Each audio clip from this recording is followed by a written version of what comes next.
পনির butter মশলা হলো পনিরের একটি খুবই জনপ্রিয় রেসিপি। ঘরোয়া কিছু উপকরণ দিয়ে আজকে এই পনিরের রেসিপিটি আমরা রান্না করব। ভিডিও শুরু করার আগে আপনি যদি আমার চ্যানেলে প্রথমবার এসে থাকেন তাহলে চ্যানেলটিকে সাবস্ক্রাইব করে দেওয়ার জন্য অনুরোধ রইল। আর ভিডিও পছন্দ হলে লাইক শেয়ার অবশ্যই করে দেবেন। আর আপনার অমূল্য মতামত আমাকে অবশ্যই কমেন্ট বক্সে লিখে জানাবেন। তাহলে চলুন এই রান্নার উপকরণ, প্রস্তুতি এবং পদ্ধতি এক এক করে দেখে নিই।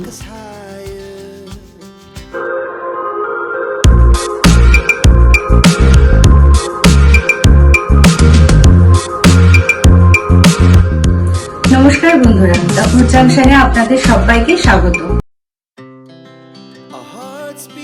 এখানে আমি 300 গ্রাম ফুল ক্রিম পনির নিয়েছি দুটো মাঝারি সাইজের টমেটো, পেঁয়াজ নিয়েছি দুটো মাঝারি সাইজের, 4 পিস নিয়েছি রসুন, আর 3 ইঞ্চি মতো নিয়েছি একটা আদা। এখানে রয়েছে 1 চা চামচ জিরে গুঁড়ো, এখানে 1 চা চামচ কাশ্মীরি লঙ্কা গুঁড়ো, এখানে কয়েকটা কাজু বাদাম, বেশ কিছুটা বাটার, লাগবে স্বাদ মতো নুন, এখানে লাগবে একটুখানি ক্রিম,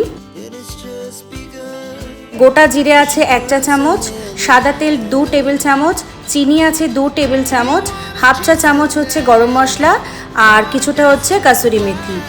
প্রথমেই পনিরটাকে আমরা কেটে নেব। পনিরটা যে যার পছন্দ মতোই কেটে নেবেন। আমি আজকে একটু বড় বড় সাইজ করে কাটছি।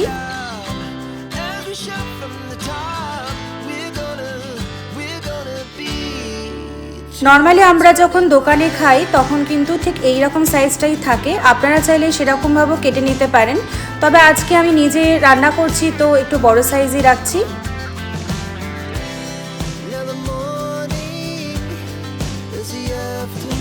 এবার একটা বাটির মধ্যে কিছুটা নুন দিয়ে আর একটু জল দিয়ে দেবো।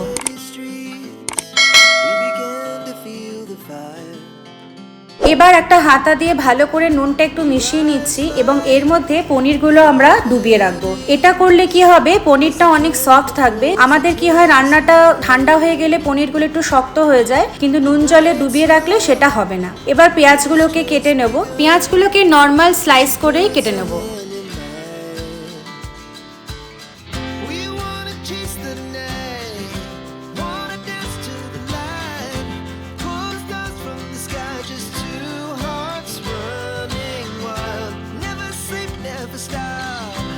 টমেটোগুলোকে লম্বা স্লাইস করে কেটে নিচ্ছি।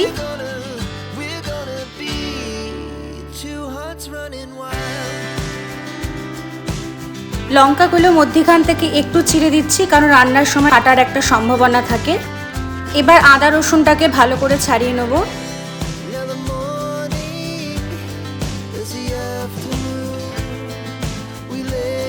আদাটাকে একটু টুকরো করে নিচ্ছি, তাতে করে মশলাটা বাটার সময় খুব সুবিধা হয়।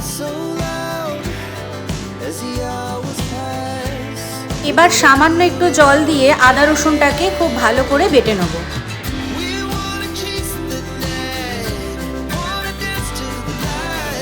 আদা রসুন বাটাটা 1 চা চামচের পরিমাণই কিন্তু হয়েছে। এবার ধনে পাতাকে খুব ছোট ছোট করে কুচিয়ে নেব।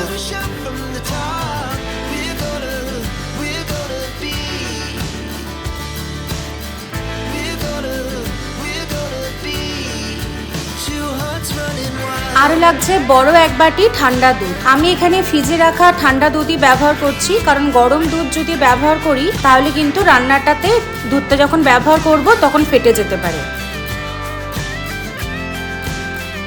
প্রথমে কড়াইতে 2 টেবিল চামচ সাদা তেল আমি গরম করে নেব। তেল গরম হয়ে গেলে এর মধ্যে পেঁয়াজটা দিয়ে দিচ্ছি, আর পেঁয়াজটাকে হালকা মুজে যাওয়া অবধি একটু ভেজে নেব।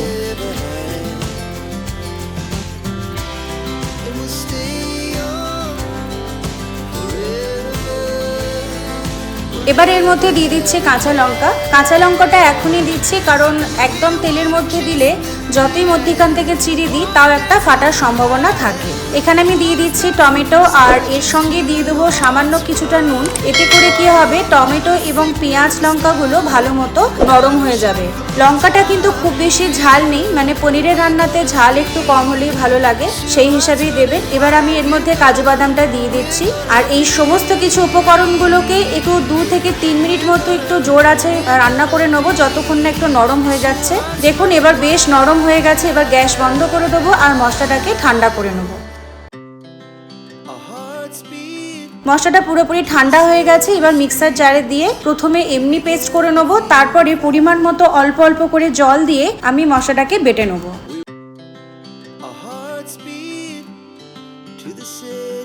মশলাটা আমাদের বাটা হয়ে গেছে, খুব বেশি জল কিন্তু দেবেন না। আর দেখুন মশলাটা কিন্তু এতটাই মিহি হতে হবে, মশলাটা যদি দানা দানা থাকে তাহলে খেতে ভালো লাগবে না। এবার ওই কড়াইতে আমি বেশ কিছুটা বাটার দিয়ে দিচ্ছি। বাটার যখন গরম হয়ে যাবে এর মধ্যে আমি দিয়ে দিচ্ছি গোটা জিরে। গোটা জিরেটা একটু ভাজা ভাজা হলে এর মধ্যে আদা রসুন বাটাটা আমি দিয়ে দিচ্ছি এবং আদা রসুন বাটাটা যতক্ষণ না কাঁচা গন্ধ চলে যাচ্ছে ততক্ষণ একটু ভেজে নেব। আদা রসুন বাটাটা ভালো করে ভাজা হয়ে গেলে এর মধ্যে দিয়ে দিচ্ছি পুরো যে মশলাটা আমরা বেটে রেখেছিলাম সেটা পুরো দিয়ে দিচ্ছি, একটু বাটি ধোয়া জলটাও দিয়ে দিচ্ছি। এবার মশলাটাকে খুব ভালো করে আগে মিশিয়ে নিতে হবে।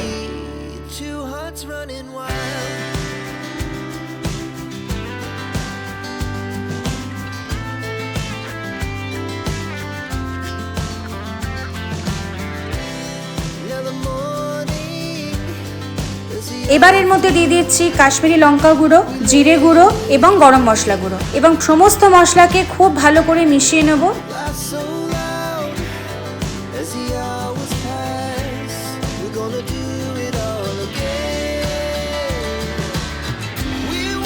দিয়ে দিচ্ছি চিনি, স্বাদ মতো নুন, আবারও ভালো করে মিশিয়ে নেব।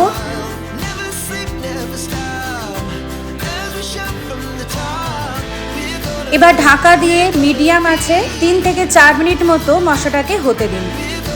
3-4 মিনিট পরে ঢাকনা খুলে মিডিয়াম আছে আরও 3 থেকে 4 মিনিট মশলাটাকে ভালো করে কষিয়ে নিন, যতক্ষণ না পর্যন্ত মশলাটা পুরো শুকনো হয়ে আসছে। এতে করে মশলার যে টেক্সচারটা সেটা খুব মোলায়েম হবে এবং কালারটাও খুব রিচ আসবে আর স্বাদও হবে দারুণ।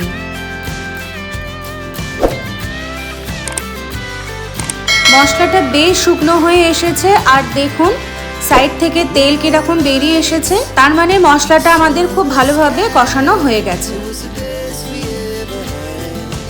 এবার আমি এর মধ্যে পুরো দুধটা দিয়ে দেবো।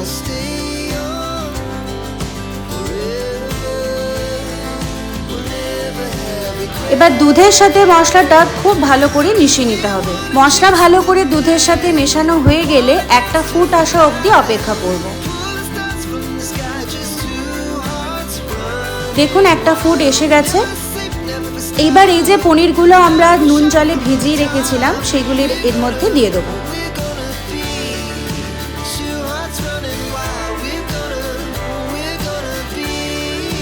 এবার ঢাকনা দিয়ে আরো 2 থেকে 3 মিনিট অল্প আঁচে রান্না হতে দেবো।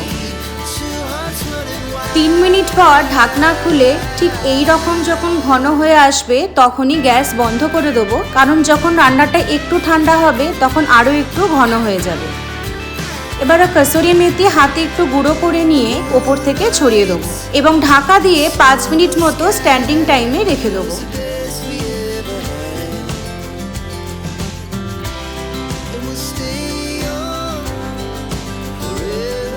5 মিনিট পরে কসুরি মেথি ভালো করে মিশিয়ে নেব। দেখুন আরো একটু বেশ ঘন হয়ে এসেছে। এবার পরিবেশন করব।